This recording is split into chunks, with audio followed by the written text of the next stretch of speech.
أعوذ بالله من الشيطان الرجيم. بسم الله الرحمن الرحيم.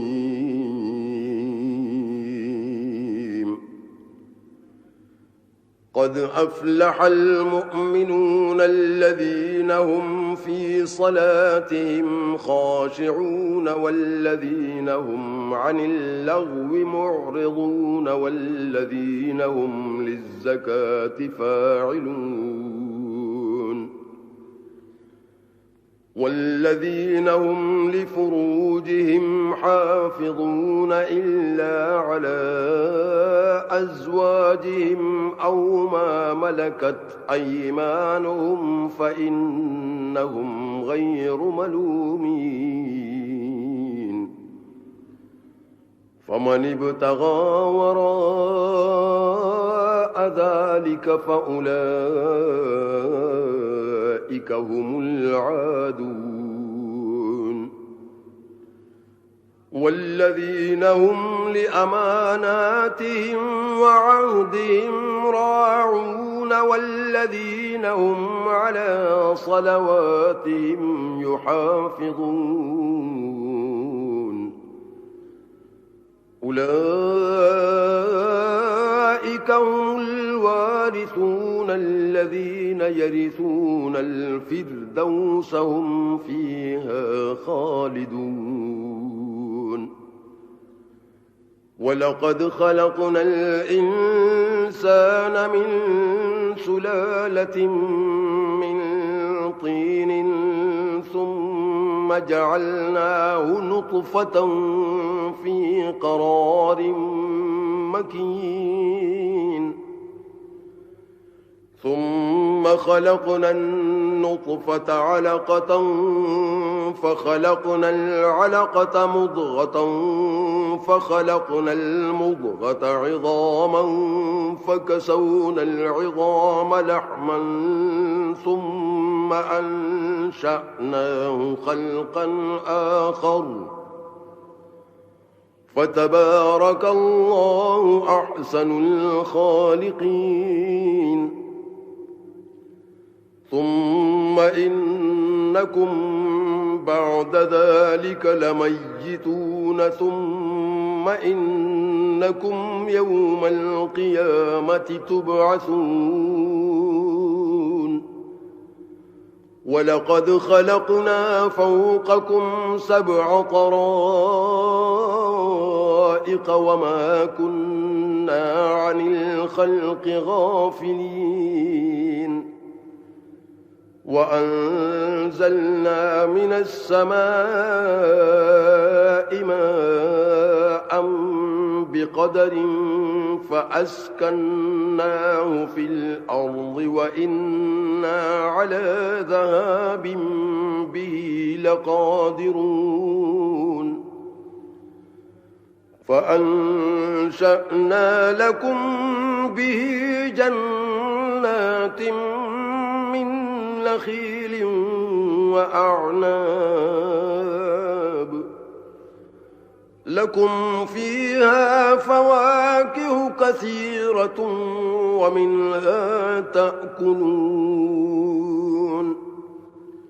وشجرة تخرج من طور سيناء تنبت بالدهن وصبغ للآكلين. وإن لكم في الأنعام لعبرا نسقيكم مما في بطونها ولكم فيها منافع كثيرة ومنها تأكلون وعليها وعلى الفلك تحملون. ولقد أرسلنا نوحا إلى قومه فقال يا قوم اعبدوا الله ما لكم من إله غيره أفلا تتقون. فقال الملأ الذين الذين كفروا من قومه ما هذا إلا بشر مثلكم يريد أن يتفضل عليكم ولو شاء الله لأنزل ملائكة ما سمعنا بهذا في آبائنا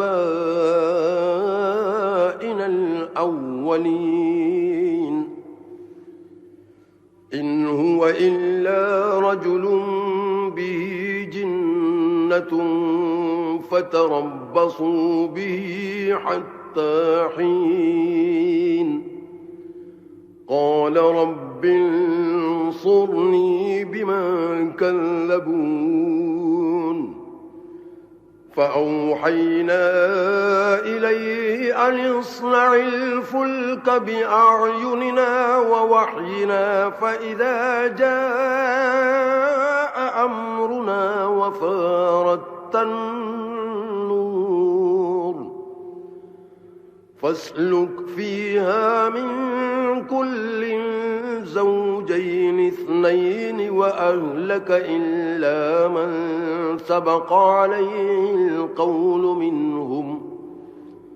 ولا تخاطبني في الذين ظلموا إنهم مغرقون فإذا استويت أنت ومن معك على الفلك فقل الحمد لله الذي نجانا من القوم الظالمين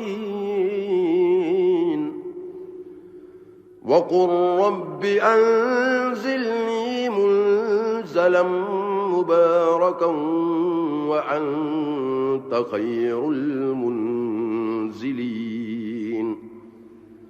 إن في ذلك لآيات وإن كنا لمبتلين ثم أنشأنا من بعدهم قرنا آخرين فأرسلنا فيهم رسولا منهم أن اعبدوا الله ما لكم من إله غيره أفلا تتقون وقال الملأ من قومه الذين كفروا وكذبوا بلقاء الآخرة وأترفناهم في الحياة الدنيا ما هذا إلا بشر مثلكم يأكل مما تأكلون منه ويشرب مما تشربون ولئن أطعتم بشرا مثلكم إنكم إذا لخاسرون أيعدكم أنكم إذا متم وكنتم ترابا وعظاما أنكم مخرجون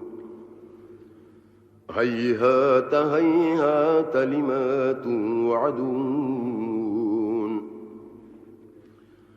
إن هي إلا حياتنا الدنيا نموت ونحيا وما نحن بمبعوثين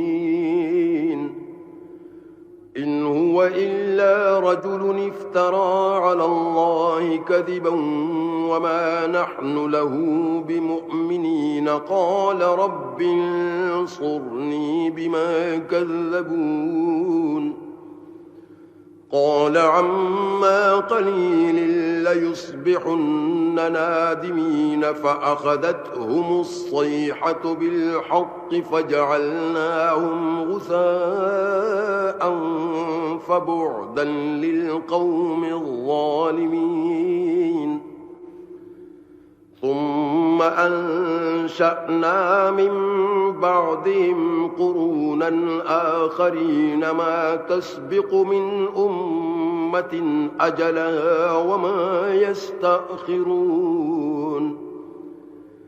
ثم أرسلنا رسلنا تترى كلما جاء أمة رسولها كذبوه فأتبعنا بعضهم بعضا وجعلناهم أحاديث فبعدا لقوم لا يؤمنون ثم أرسلنا موسى وأخاه هارون بآياتنا وسلطان مبين إلى فرعون وملئه فاستكبروا وكانوا قوما عالين فقالوا أنؤمن لبشرين مثلنا وقومهما لنا عابدون فكذبوهما فكانوا من المهلكين ولقد آتينا موسى الكتاب لعلهم يهتدون وجعلنا ابن مريم وأمه آية وآويناهما إلى ربوة ذات قرار ومعين يا أيها الرسل كلوا من الطيبات واعملوا صالحا إني بما تعملون عليم وإن هذه أمتكم أمة واحدة وأنا ربكم فاتقون فتقطعوا أمرهم بينهم زبرا كل حزب بما لديهم فرحون فذرهم في غمرتهم حتى حين أيحسبون أن ما نمدهم به من مال وبنين نسارع لهم في الخيرات بل لا يشعرون إن الذين هم من خشية ربهم مشفقون والذين هم بآيات ربهم يؤمنون والذين هم بربهم لا يشركون والذين يؤتون ما آتوا وقلوبهم وجلة أنهم إلى ربهم راجعون أولئك يسارعون في الخيرات وهم لها سابقون ولا نكلف نفسا إلا وسعها ولدينا كتاب ينطق بالحق وهم لا يظلمون بل قلوبهم في غمرة من هذا ولهم أعمال من دون ذلك هم لها عاملون حتى إذا أخذنا مترفيهم بالعذاب إذا هم يجأرون لا تجأروا اليوم إنكم منا لا تنصرون قد كانت آياتي تتلى عليكم فكنتم على أعقابكم تنكصون مستكبرين به سامرا تهجرون أفلم يدبروا القول أم جاءهم ما لم يأت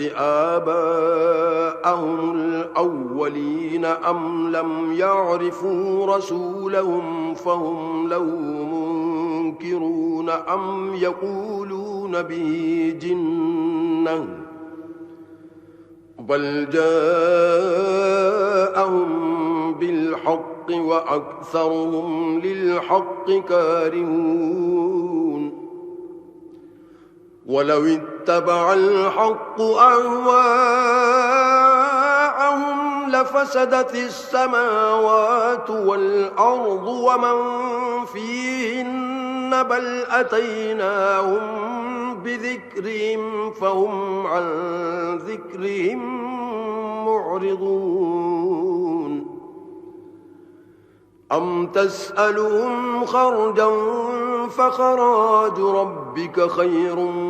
وهو خير الرازقين وإنك لتدعوهم إلى صراط مستقيم وإن الذين لا يؤمنون بالآخرة عن الصراط لناكبون ولو رحمناهم وكشفنا ما بهم من ضر للجوا في طغيانهم يعمهون ولقد أخذناهم بالعذاب فما استكانوا لربهم وما يتضرعون حتى إذا فتحنا عليهم بابا ذا عذاب شديد إذا هم فيه مبلسون وهو الذي أنشأ لكم السمع والأبصار والأفئدة قليلا ما تشكرون وهو الذي ذرأكم في الأرض وإليه تحشرون وهو الذي يحيي ويميت وله اختلاف الليل والنهار أفلا تعقلون بل قالوا مثل ما قال الأولون قالوا أئذا متنا وكنا ترابا وعظاما أئنا لمبعوثون لقد وعدنا نحن وآباؤنا هذا من قبل إن هذا إلا أساطير الأولين قل لمن الأرض ومن فيها إن كنتم تعلمون سيقولون لله قل أفلا تذكرون قل من رب السماوات السبع ورب العرش العظيم سيقولون لله قل أفلا تتقون قل من بيده ملكوت كل شيء وهو يجير ولا يجار عليه إن كنتم تعلمون سيقولون لله قل فأنا تسحرون بل أتيناهم بالحق وإنهم لكاذبون ما اتخذ الله من ولد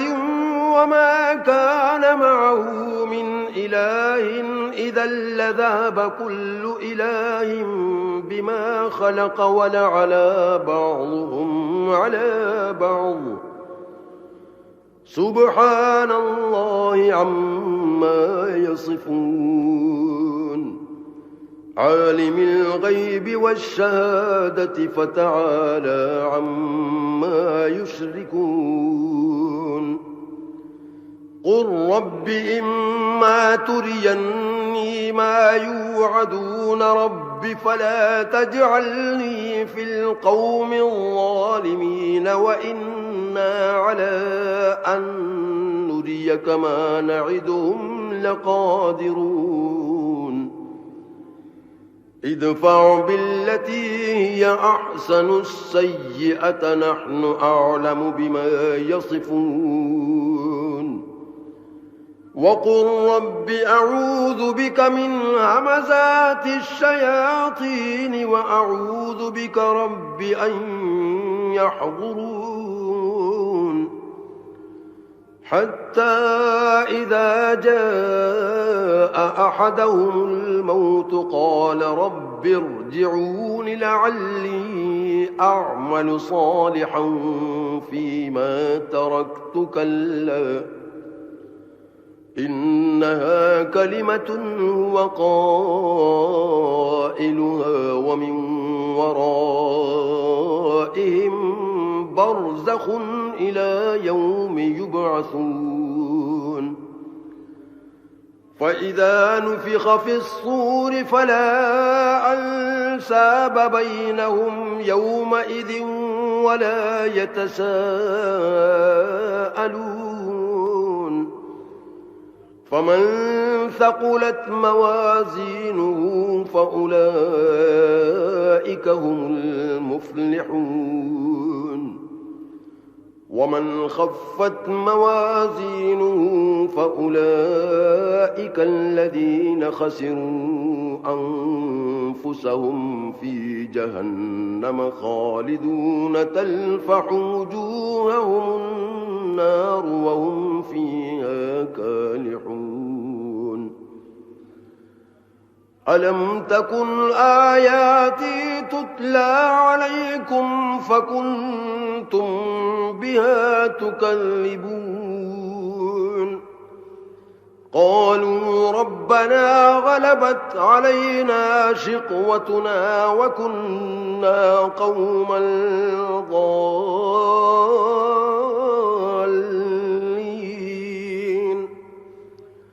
ربنا أخرجنا منها فإن عدنا فإنا ظالمون قال اخسئوا فيها ولا تكلمون إنه كان فريق من عبادي يقولون ربنا آمنا فاغفر لنا وارحمنا وأنت خير الراحمين فاتخذتموهم سخريا حتى أنسوكم ذكري وكنتم منهم تضحكون إني جزيتهم اليوم بما صبروا أنهم هم الفائزون قال كم لبثتم في الأرض عدد سنين قالوا لبثنا يوما أو بعض يوم فاسأل العادين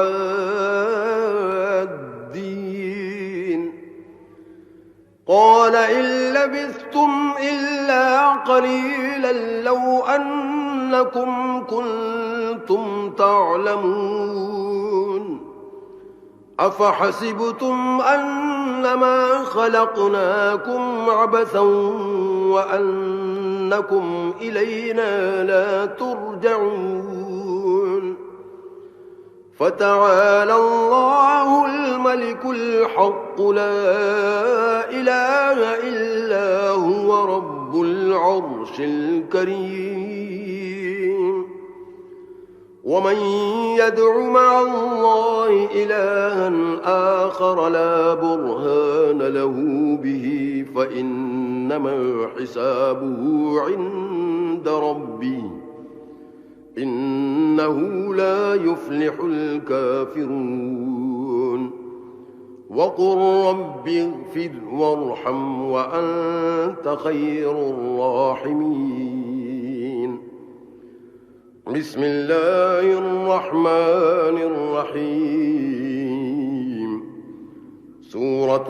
أنزلناها وفرضناها وأنزلنا فيها آيات بينات لعلكم تذكرون الزانية والزاني فاجلدوا كل واحد منهما 100 جلدة ولا تأخذكم بهما رأفة في دين الله إن كنتم تؤمنون بالله واليوم الآخر وليشهد عذابهما طائفة من المؤمنين. الزاني لا ينكح إلا زانية أو مشركة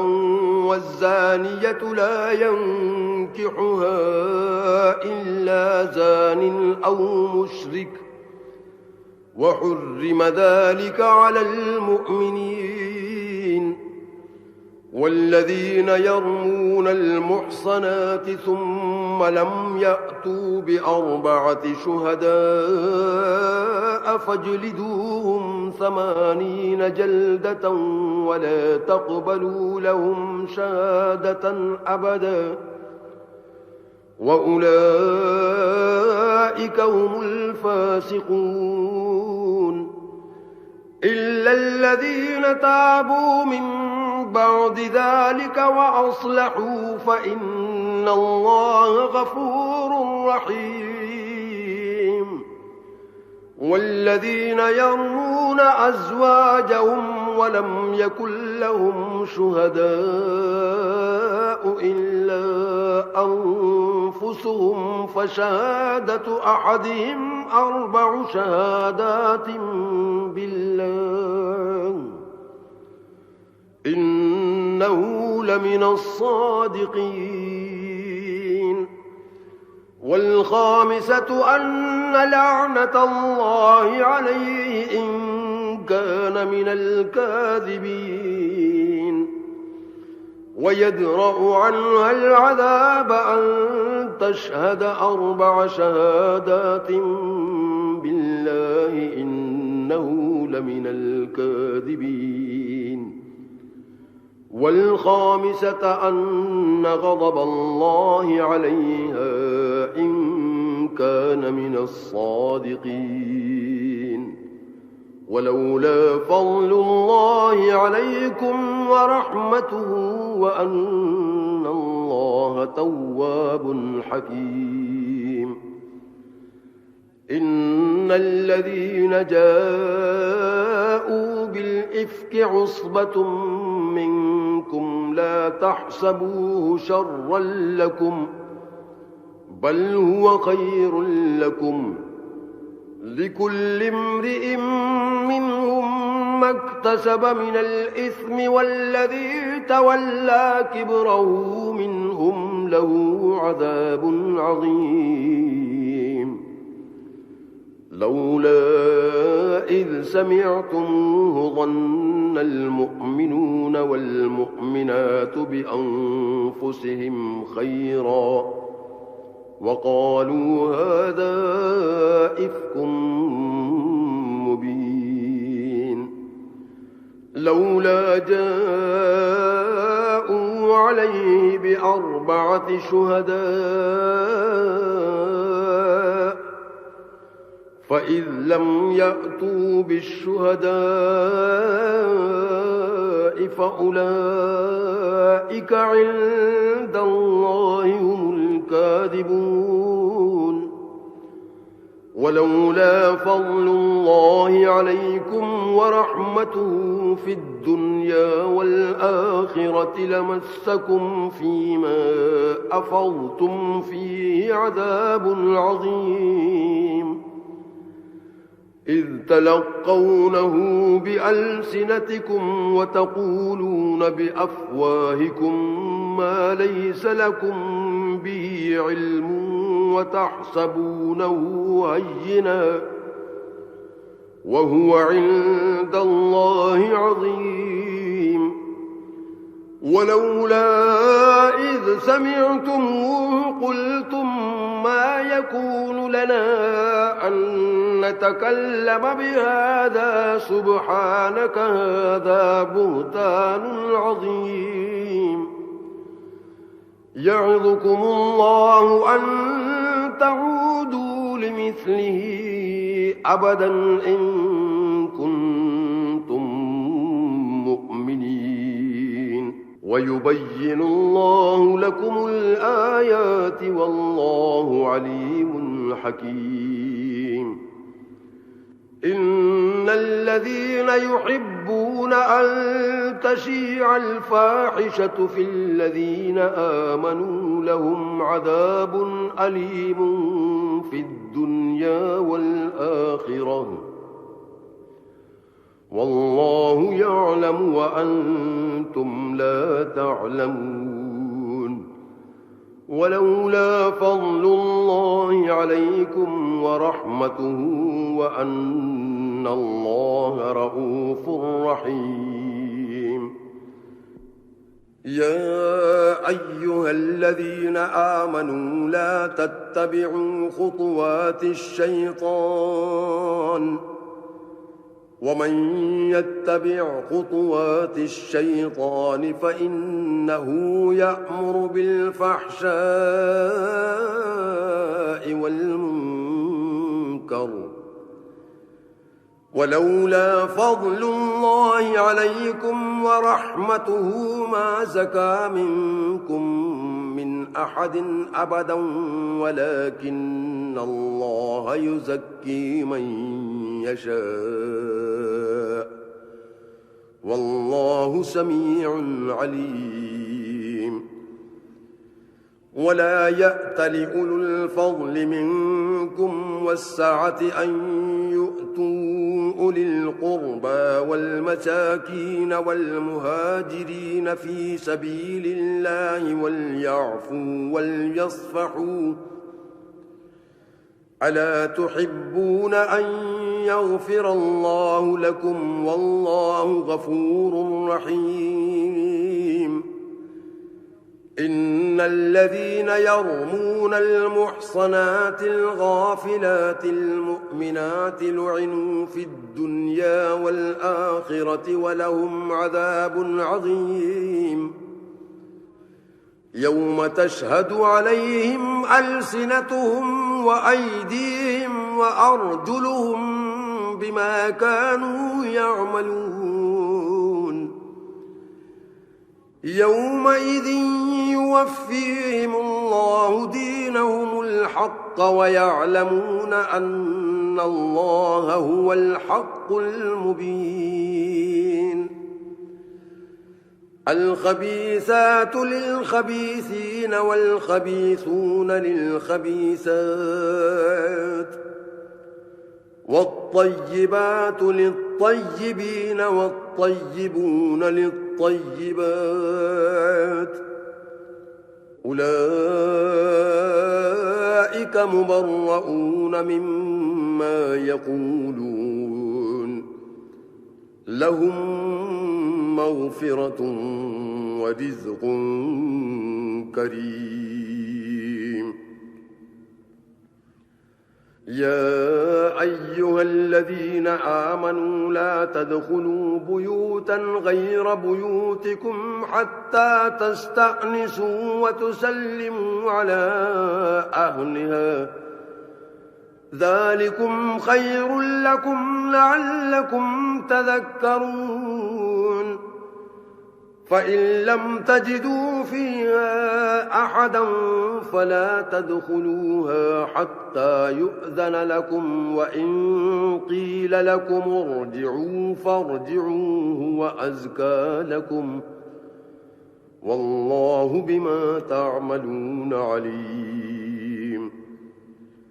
ليس عليكم جناح أن تدخلوا بيوتا غير مسكونة فيها متاع لكم والله يعلم ما تبدون وما تكتمون قل للمؤمنين يغضوا من أبصارهم ويحفظوا فروجهم ذلك أزكى لهم إن الله خبير بما يصنعون وقل للمؤمنات يغضضن من أبصارهن ويحفظن فروجهن ولا يبدين زينتهن إلا ما ظهر منها ولا يبدين زينتهن إلا ما ظهر منها وليضربن بخمرهن على جيوبهن ولا يبدين زينتهن إلا لبعولتهن أو آبائهن أو آباء بعولتهن أو أبنائهن أو أبناء بعولتهن أو إخوانهن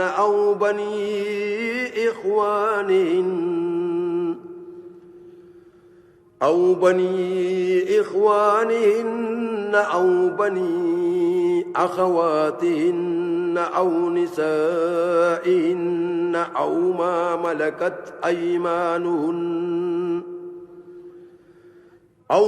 ملكت أيمانهن أو التابعين غير أولي الإربة من الرجال أو الطفل الذين لم يظهروا على عورات النساء ولا يضربن بأرجلهن ليعلم ما يخفين من زينتهن وتوبوا إلى الله جميعا أيها المؤمنون لعلكم تفلحون وأنكحوا الأيام منكم والصالحين من عبادكم وإمائكم إن يكونوا فقراء يغنهم الله من فضله والله واسع عليم وليستعفف الذين لا يجدون نكاحا حتى يغنيهم الله من فضله والذين يبتغون الكتاب مما ملكت أيمانكم فكاتبوهم إن علمتم فيهم خيرا وآتوهم مما لله الذي آتاكم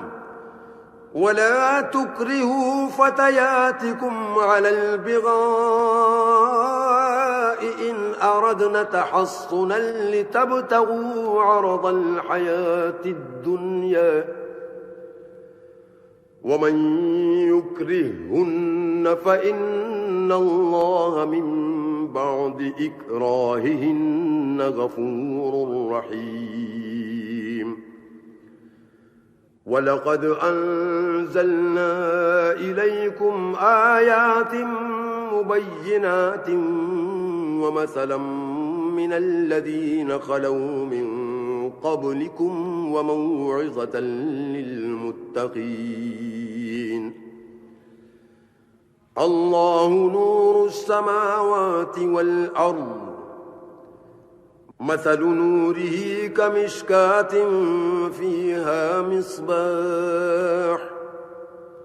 المصباح في زجاجة الزجاجة كأنها كوكب دري يوقد من شجرة مباركة زيتونة لا شرقية ولا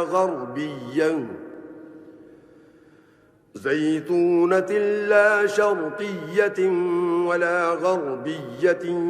يكاد زيتها يضيء ولو لم تمسسه نار نور على نور يهدي الله لنوره من يشاء ويضرب الله الأمثال للناس والله بكل شيء عليم في بيوت أذن الله أن ترفع ويذكر فيها اسمه يسبح له فيها بالغدو والآصال رجال لا تلهيهم تجارة ولا بيع عن ذكر الله وإقام الصلاة وإيتاء الزكاة يخافون يوما تتقلب فيه القلوب والأبصار ليجزيهم الله أحسن ما عملوا ويزيدهم من فضله والله يرزق من يشاء بغير حساب والذين كفروا أعمالهم كسراب بقيعة يحسبه الظمآن ماء حتى إذا جاءه لم يجده شيئا ووجد الله عنده فوفاه حسابه والله سريع الحساب أو كظلمات في بحر لجي يغشاه موج من فوقه سحاب ظلمات بعضها فوق بعض إذا أخرج يده لم يكد يراها ومن لم يجعل الله له نورا فما له من نور ألم تر أن الله يسبح له من في السماوات والأرض والطير صافات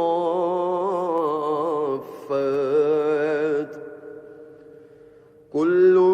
قد علم صلاته وتسبيحه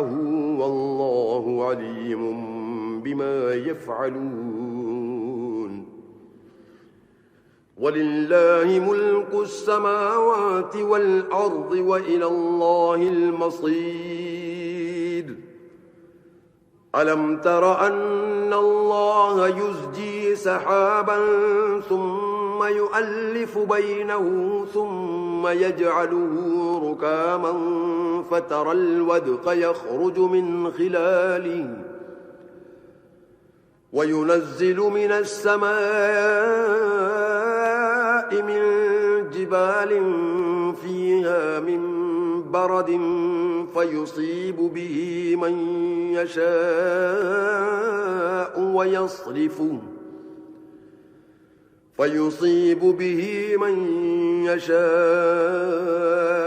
ويصرفه عن من يشاء يكاد سنا برقه يذهب بالأبصار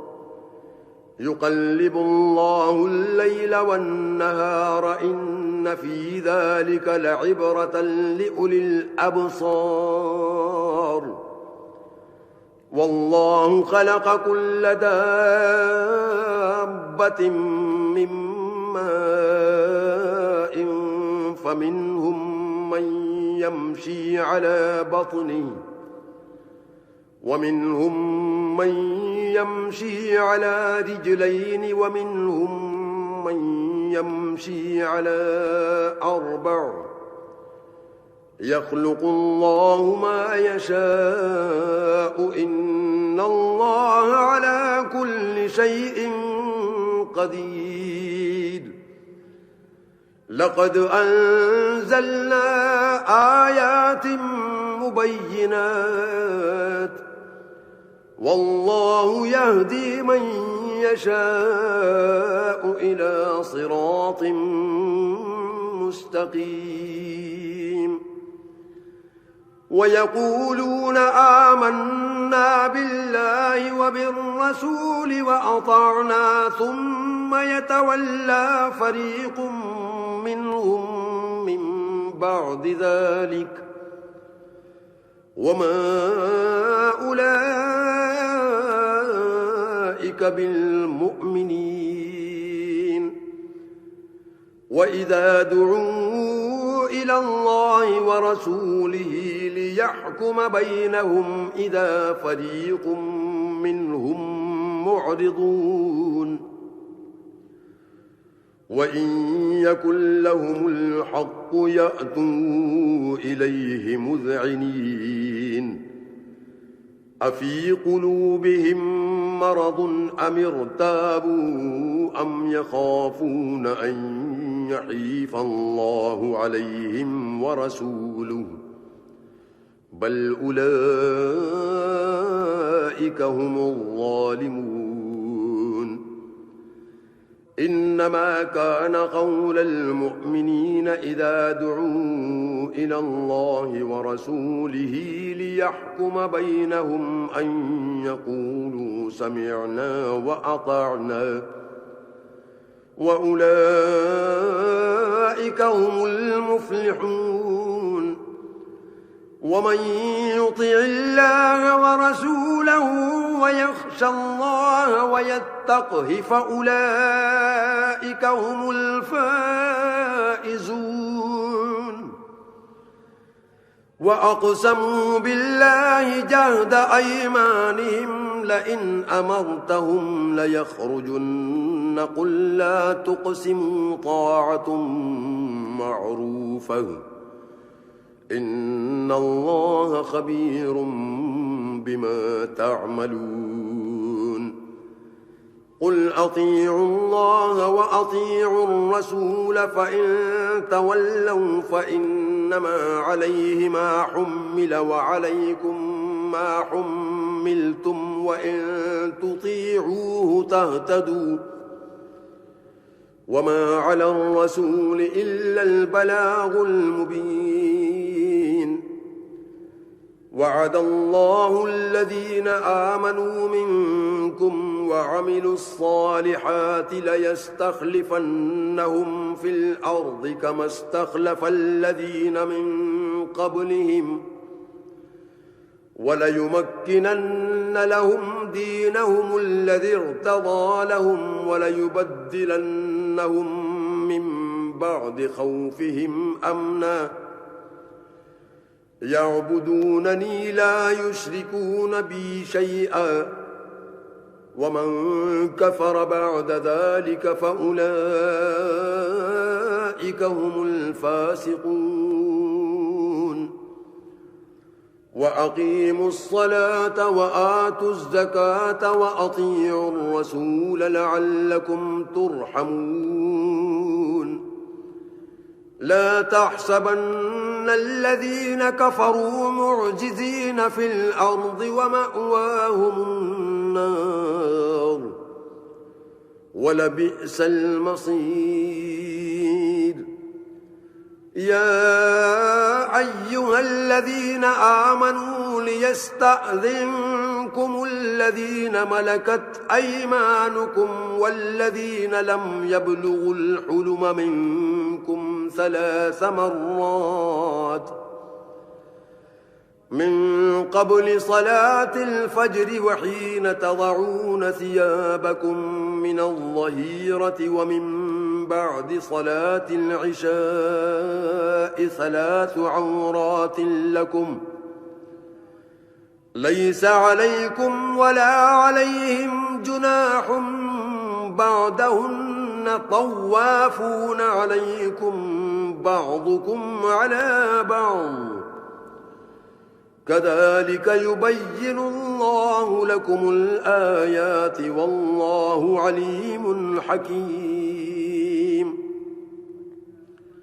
وإذا بلغ الأطفال منكم الحلم فليستأذنوا كما استأذن الذين من قبلهم كذلك يبين الله لكم آياته والله عليم حكيم والقواعد من النساء اللاتي لا يرجون نكاحا فليس عليهن جناح أن يضعن ثيابهن فليس عليهن جناح أن يضعن ثيابهن غير متبرجات بزينة وأن يستعففن خير لهن والله سميع عليم. ليس على الأعمى حرج ولا على الأعرج حرج ولا على المريض حرج ولا على أنفسكم أن تأكلوا من بيوتكم أو بيوت آبائكم أو بيوت أمهاتكم أو بيوت إخوانكم أو بيوت أخواتكم أو بيوت أعمامكم أو بيوت عماتكم أو بيوت أخوالكم أو بيوت خالاتكم أو ما ملكتم مفاتحه أو صديقكم. ليس عليكم جناح أن تأكلوا جميعا أو أشتاتا فإذا دخلتم بيوتا فسلموا على أنفسكم تحية من عند الله مباركة طيبة كذلك يبين الله لكم الآيات لعلكم تعقلون. إنما المؤمنون الذين آمنوا بالله ورسوله وإذا كانوا معه على أمر جامع لم يذهبوا حتى يستأذنوه. إن الذين يستأذنونك أولئك الذين يؤمنون بالله ورسوله فإذا استأذنوك لبعض شأنهم فأذن لمن شئت منهم واستغفر لهم الله إن الله غفور رحيم. لا تجعلوا دعاء الرسول بينكم كدعاء بعضكم بعضا قد يعلم الله الذين يتسللون منكم لواذا فليحذر الذين يخالفون عن أمره أن تصيبهم فتنة أو يصيبهم عذاب أليم. ألا إن لله ما في السماوات والأرض قد يعلم ما أنتم عليه ويوم يرجعون إليه فينبئهم بما عملوا والله بكل شيء عليم. بسم الله الرحمن الرحيم. تبارك الذي نزل الفرقان على عبده ليكون للعالمين نذيرا.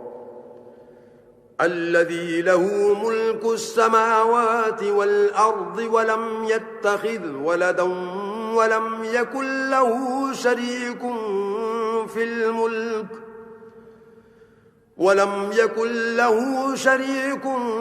في الملك وخلق كل شيء فقدره تقديرا. واتخذوا من دونه آلهة لا يخلقون شيئا وهم يخلقون ولا يملكون لأنفسهم ضرا ولا نفعا ولا يملكون موتا ولا حياة ولا نشورا. وقال الذين كفروا إن هذا إلا إفك افتراه وأعانه عليه قوم آخرون فقد جاءوا ظلما وزورا وقالوا أساطير الأولين اكتتبها فهي تملى عليه بكرة وأصيلا قل أنزله الذي يعلم السر في السماوات والأرض إنه كان غفورا رحيما وقالوا ما لهذا الرسول يأكل الطعام ويمشي في الأسواق لولا أنزل إليه ملك فيكون معه نذيرا أو يلقى إليه كنز أو تكون له جنة يأكل منها وقال الظالمون إن تتبعون إلا رجلا مسحورا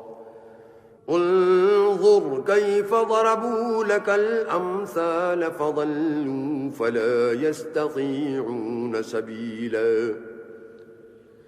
تبارك الذي إن شاء جعل لك خيرا من ذلك جنات تجري من تحتها الأنهار ويجعل لك قصورا بل كذبوا بالساعة وأعتدنا لمن كذب بالساعة سعيرا إذا رأتهم من مكان بعيد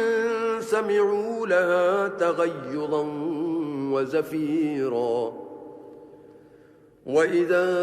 ألقوا منها مكانا ضيقا مقرنين دعوا هنالك ثبورا لا تدعوا اليوم ثبورا واحدا وادعوا ثبورا كثيرا قل أذلك خير أم جنة الخلد التي وعد المتقون كانت لهم جزاء ومصيرا لهم فيها ما يشاءون خالدين كان على ربك وعدا مسئولا ويوم يحشرهم وما يعبدون من دون الله فيقول